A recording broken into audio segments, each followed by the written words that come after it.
para você que não dorme. Meu nome é Ramon, eu sou psicólogo e sejam bem-vindos ao Vozes Noturnas, um podcast para falar sobre aquilo que tira o nosso sono.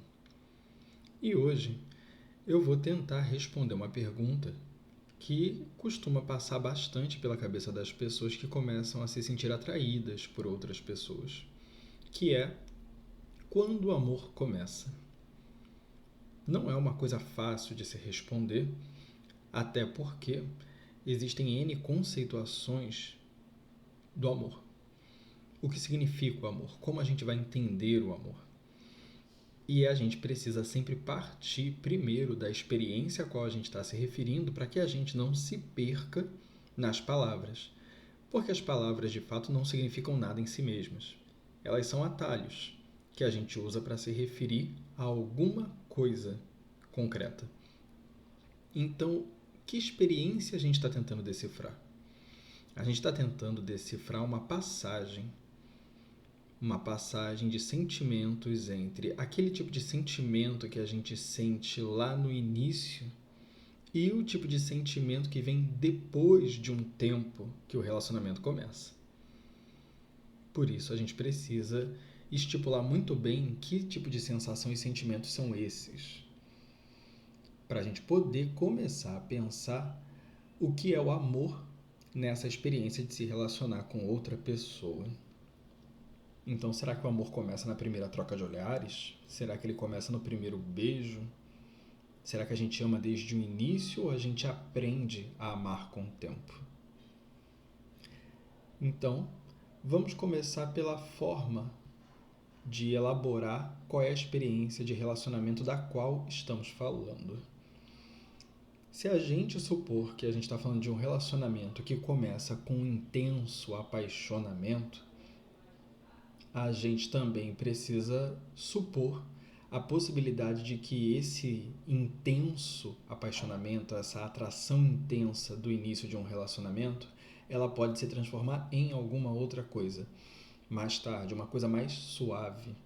Então a gente já tem duas experiências diferentes, que é uma experiência mais intensa e uma experiência mais suave de se sentir atraído e se relacionar com alguém.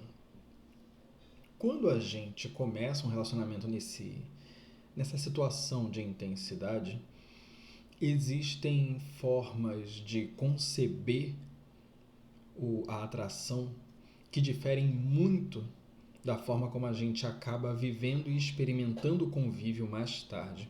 Uma delas é que, no início de um relacionamento, as coisas não só tendem a ser mais intensas, como tendem a ser mais prazerosas e positivas. Parece haver uma tendência a agradar o outro no início do relacionamento. É lógico que isso facilita muito o relacionamento. Isso deixa as coisas mais agradáveis. Isso quase que confirma que essa atração e o sentimento que sentimos pela outra pessoa é correto, é devido, deve permanecer e deve continuar e até aumentar. E aí nós vamos assumindo com o tempo novas responsabilidades com essa mesma pessoa.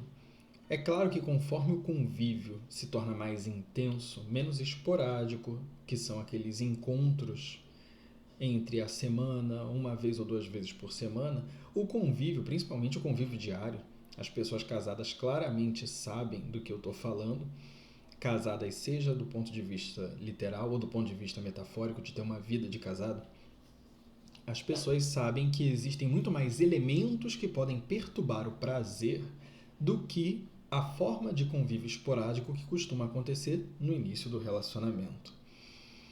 E aqui a gente precisa retornar ao nosso baluarte de pensamento, que é a psicologia.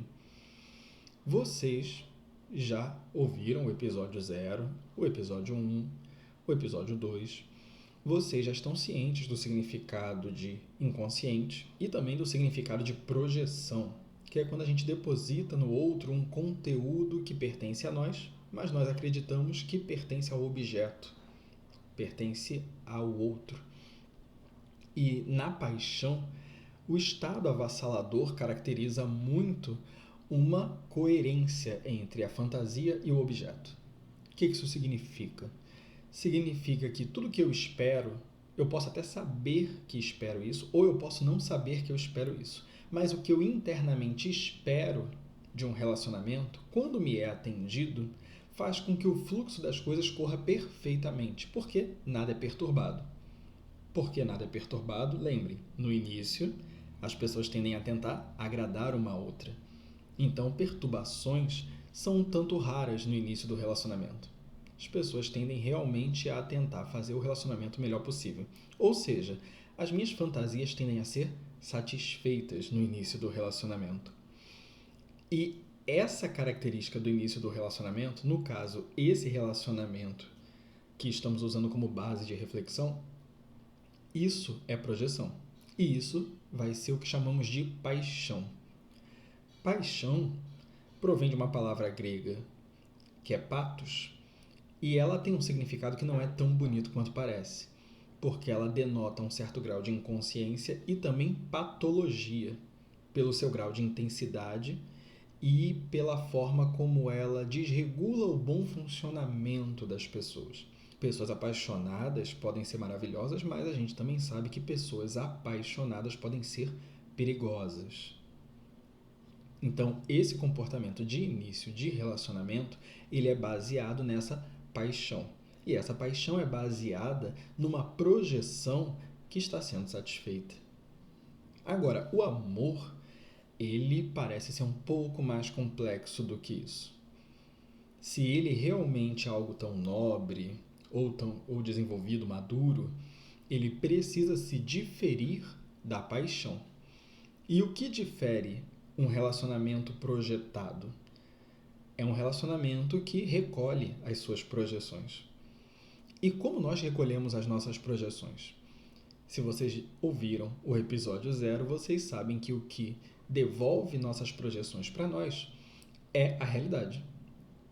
Mas não é qualquer realidade. É a realidade que não corresponde à nossa fantasia projetada. Então, toda vez que o objeto se comporta de maneira diferente da minha fantasia, a minha projeção, esse encanto, ele é quebrado.